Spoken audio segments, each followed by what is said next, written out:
The circus is in town, with a killer clown epidemic. Clowns are terrorizing all about the country according to Facebook, Twitter, and national news. People are asking 3 questions. Are people safe? How is the media influencing the situation? And how far are people going to protect themselves?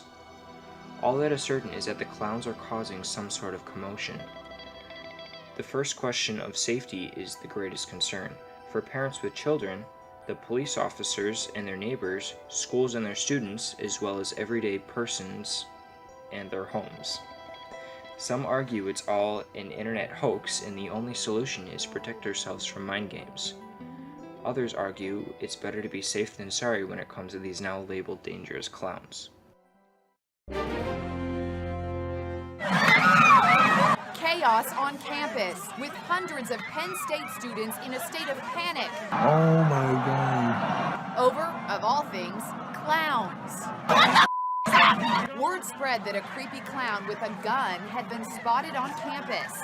Students were alerted to stay in their dorms and lock their doors. Other campuses across the USA were also gripped with fear over the clown sightings. At Merrimack College in Massachusetts, the reported sighting of a clown put the school on lockdown.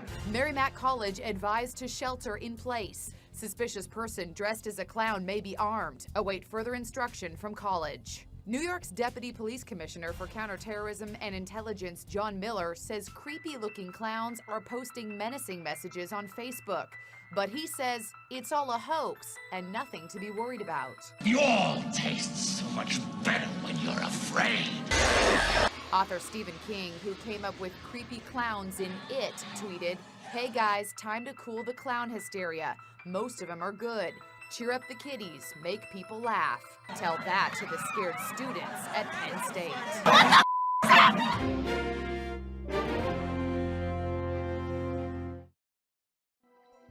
So these guys are obviously trying to kill us, right? According to a 2-time Academy Awards winner, Deborah Norville, safety is being compromised. She is a very celebrated reporter, being part of the country's top-rated, most honored news magazine that has skyrocketed strong ratings ever since her appearance.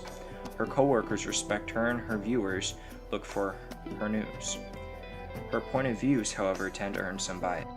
Being a mother of 3, 1 child in college, her perspective may be more notorious and dangerous towards these clown scares, making her emotionally biased towards the safety of her child. This may make her point stronger, but makes an obvious incline to perceiving things as dangerous. Parents have a right to be scared, but fear is not always placed correctly when casting information to thousands. One perspective is not enough to reach the broad audience. She really uses her word choice to play in her favor as well. Words like chaos, panic, creepy, gun, lock, and phrases like gripped with fear make the whole situation seem like a terrifying horror movie, especially with videos of students running around screaming. Deborah uses counter-arguments to strengthen her point by quoting John Miller and Stephen King. John Miller is quoted to switch from a creepy and menacing situation to have nothing but a hoax. He drastically changes his tone in order to emphasize the truly non-existent worry over the scare.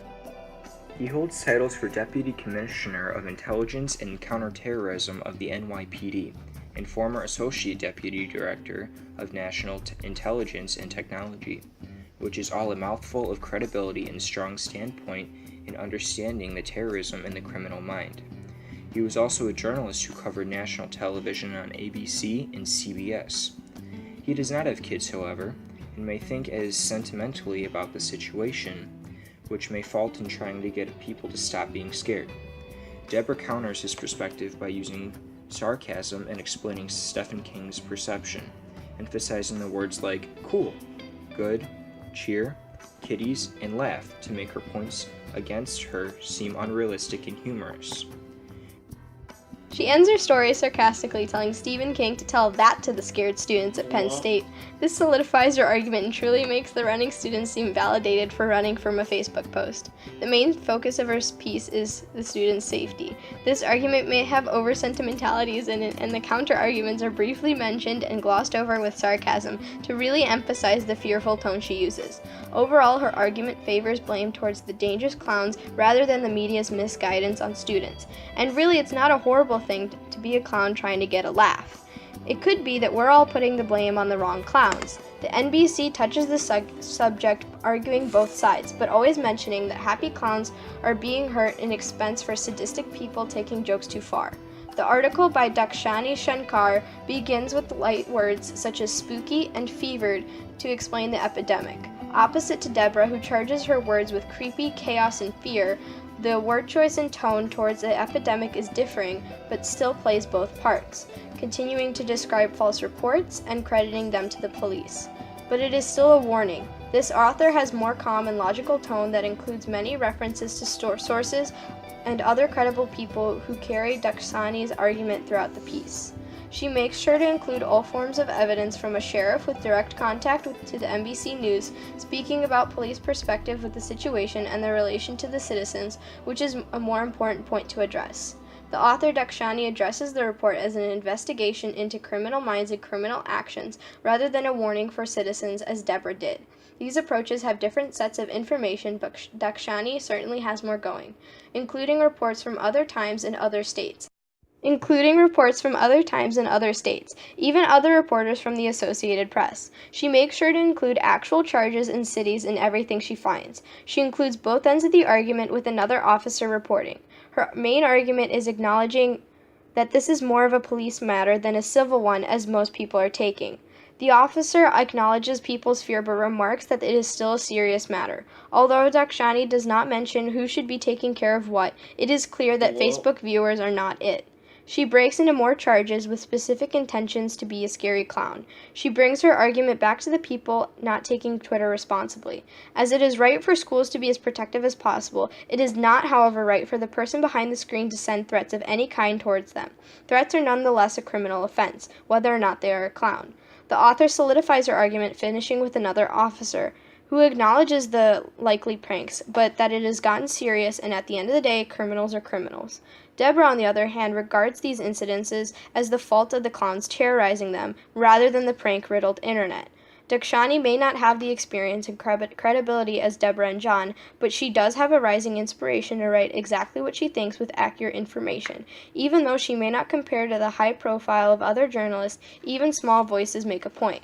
The fact that she is a humble student gives the audience the perception that she may have as much less bias and fame to be concerned about. Also, being a college student under the danger of clown attacks, her lack of fear also adds to her argument, and that these scares may just be an exaggerated perception of what we see in media and on TV.